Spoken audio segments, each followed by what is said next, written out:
There are 3 books in the Bible known as the wisdom literature: Proverbs, Ecclesiastes, and Job.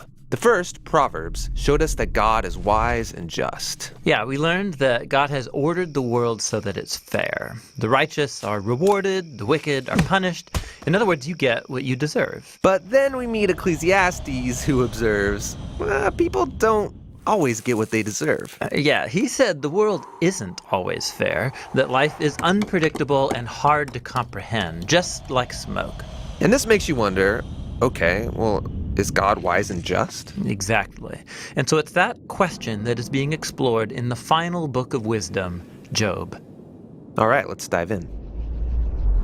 So Job begins with a strange story that takes place up in the heavens, which are described something like a heavenly command center. So God is there with these angelic creatures called the sons of God, and they're all there reporting for duty. And God points out this guy Job, his servant, showing how righteous and good he is. And then one of these angelic creatures approaches. He's referred to in Hebrew as the Satan. The Satan. Who is this? Well, this word is actually a title, which literally means the one who is opposed. So out of this whole crew, he is the one questioning how God is running the world. And he proposes that Job might not actually love God, that he's only a good person because God rewards him. If God were to take away all of the good things he gave to Job, then we would see his true colors. So he thinks Job is just working the system?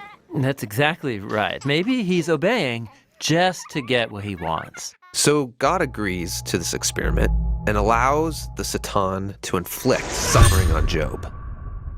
And Job loses everyone and everything that he cares about. It is devastating.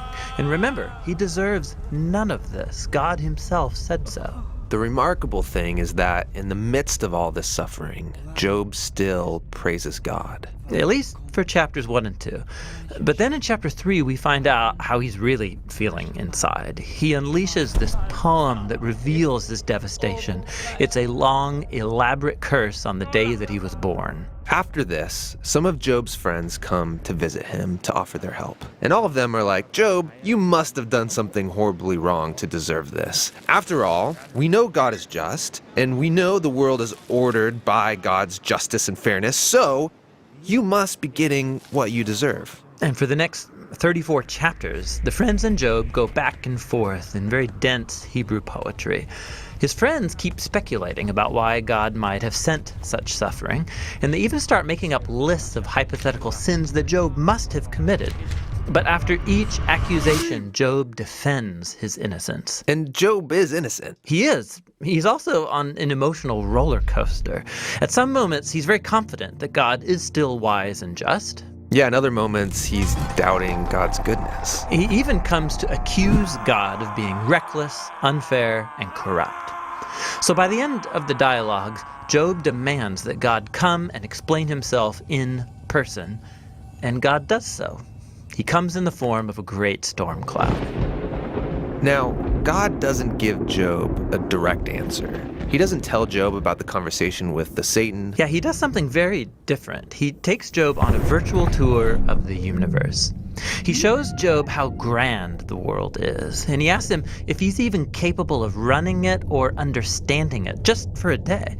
He shows Job how much detail there is in the world, things that we might see every day, but really don't understand at all.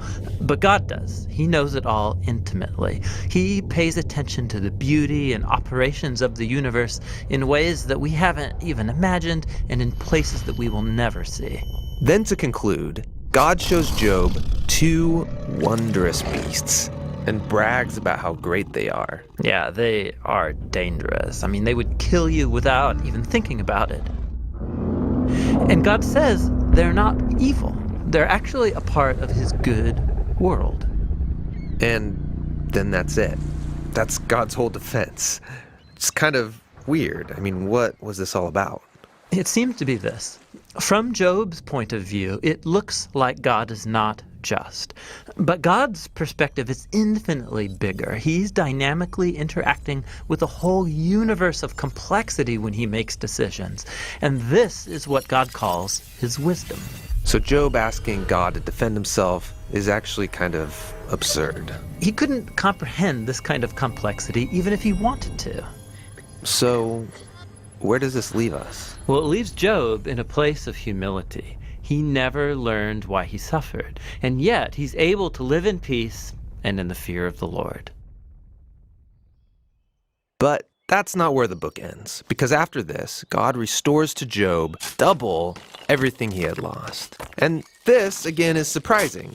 I mean, is this a reward? Is God saying, "Congratulations, Job, you passed this elaborate test"? No, I mean, the whole book just made the point that Job losing everything was not a punishment, and so now getting it back isn't a reward. So why does he get it back? Well, apparently, God, in his wisdom, decided to give Job a gift. We don't know why.